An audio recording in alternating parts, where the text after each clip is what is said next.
গতবার বন্ধু আবিরের সেলুনে এসে ওরে নাপিত বলিছি, এই কারণে ও তো আমার প্রতি খুব রাগ, বলেছে তোরে যেন আমার সেলুনের আশপাশে না দেখি। আরে ভাই আমারে সেলুনের ভিতরেই ঢুকতে দিচ্ছে না। আমি বললাম আমার দোষটা কি? বলে তুই আমারে নাপিত বললি কেন, তুই আমারে স্যার বললি না কেন? ওরে নাকি নাপিত বলা যাবে না, ওরে স্যার বলতে হবে। এত দূর থেকে আসছি চুল কাটার জন্য, এখন চুল না কেটে কি যাওয়া যায়? ওর সেলুনে চুল কাটবো এই কারণে আমি 1 মাস চুল কাটি না। তো যাই হোক অনেক কষ্টের পর ওরে রাজি করালাম যে আমার চুল একটু কাটিয়ে দে, তোর কাছে চুল না কাটলে তো আমার জীবন চলতেছে না, দেখ কেমন জঙ্গল হয়ে গিয়েছে। এইসব বললাম, অনেক রিকোয়েস্ট করার পর চুল কাটিয়ে দিতে রাজি হইলো। কিন্তু ভাই একটা শর্ত আছে, শর্তটা ওরে নাকি স্যার বলা লাগবে। আমি একটা জিনিস ভাবলাম, মাগনা চুল কাটতেছি একটু স্যার বললাম, সমস্যা কি? ফ্রিতে চুল কাটতেছি, ফ্রিতে চুল কাটিয়ে দিলে তো কত কিছুই বলা যায়। আর একটা কথা ওর কাছে জিজ্ঞাসা করলাম, তুই তোর সেলুনে ল্যাপটপ রাখিস কি জন্য? বললো যে ল্যাপটপ ছাড়া কি বিজনেস করা যায়? বাবা সে এখন একটা বিজনেসম্যান, একটা বিজনেসম্যানের তো ল্যাপটপ লাগবেই। তো যাই হোক ভালো একটা কাটার আমার চুল কাটা শুরু করলো। আর হ্যাঁ আর একটা কথা, আমার কাছে নাপিত শুধু আবির। ও সরি, আবার নাপিত বলে ফেললাম, ভুল করে মুখ ফুসকে বের হয়ে চলে আইছে। কি করার ভাই, কিছু করার নেই। যাই হোক ভাই অনেক মজা ফাজলামি করেছি। আসলে ওরে আমি নাপিত বলি ফাজলামি করে, এখানে সিরিয়াস ভাবে নেয়ার মতো কিছুই নেই। আর ও এটা সিরিয়াস ভাবে নেয়ও না। আরে বন্ধু যদি একটু অপমান না করে তাহলে কে করবে? তো আবিররে আমি বললাম যে আবির আমার চুল তুই কাটে দে। ও বলে যে আমার কাছ থেকে চুল কাটতে হইলে 3 লক্ষ টাকা দেওয়া লাগবে। আমি বললাম যে ভাই তুই যদি আমারে 3 লক্ষ টাকা দিস তারপরও আমি তোর থেকে চুল কাটবো না। এত সুন্দর কাটার ম্যান থাকতে আমি ওর কাছ থেকে চুল কাটতে কি জন্য যাব? ও আমার চুলের জীবন যৌবন একেবারে শেষ করে দিবে, আমি খুব ভালো করেই জানি। তো খুব দক্ষতার সাথে আমার চুল কাটা হচ্ছিল। আসলে চুল কাটাটা আমার নিজের কাছে অনেক ভালো লাগতেছিল, রিল্যাক্সে চুল কাটতেছিলাম, আড্ডা দিচ্ছিলাম। আসলে ওর সেলুনে গেলে অনেক ফাজলামি করা হয়, সবাই মিলে অনেক আড্ডা দিই, আসলে অনেক ভালো লাগে। আর সব কাটার ম্যান আমাদের সাথে অনেক মিশুক, আর আবিরও অনেক মিশুক, এই কারণে অনেক ভালো লাগে। আর সত্যি কথা বলতে কি, ওর সেলুনে আসবো এই কারণে আমি বহুদিন চুল কাটি না। আর বহুদিন চুল না কাটার কারণে আমার অবস্থা একেবারে খারাপ হয়ে গেছিল।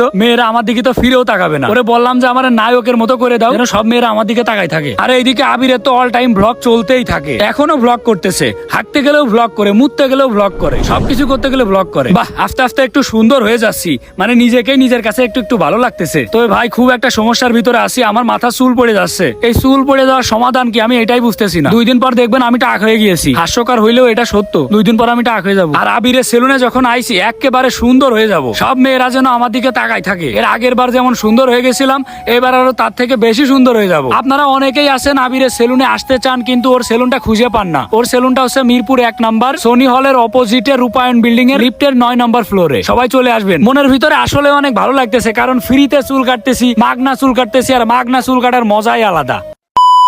তো চুল কাটার পর আমাকে দেখি একদম নায়কের মতো লাগে। ওমা, সবার থেকে দেখি আমারই সুন্দর লাগে। এর কাহিনী কি বিষয়টা বুঝলাম না, আমার এত সুন্দর সুন্দর লাগে কে? 1 বছর যাবত চুল কাটে না, আমার সেলুন আছে চুল কাটবো দেখে আমি যে তোর সেলুনে আইছি, তোর সেলুন ধন্য হয়ে গেছে। আমি তুই না আমার সেলুন কিছু না ফ্রি সার্ভিস নিতে।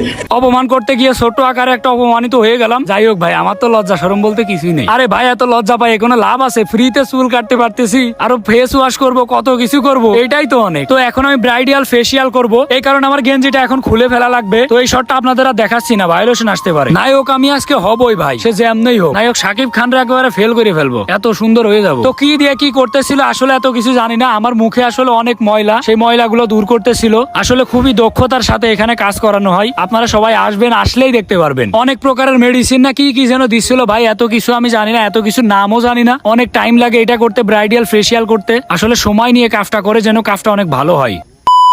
তো আমার ব্রাইডাল ফেসিয়াল করা শেষ, এখন আমার চুল স্ট্রেট করা হচ্ছে, চুল একটু ঠিক করে দিচ্ছে। আসলে দেখি চুল ঠিক করার পর কেমন লাগে। তো এই যে এটা হচ্ছে আমার ফাইনাল লুক, আমাকে কেমন লাগছে সবাই অবশ্যই কমেন্ট করে যাবেন। আর বন্ধু আবিরকে অনেক অনেক ধন্যবাদ এত সুন্দর একটা সার্ভিস দেওয়ার জন্য।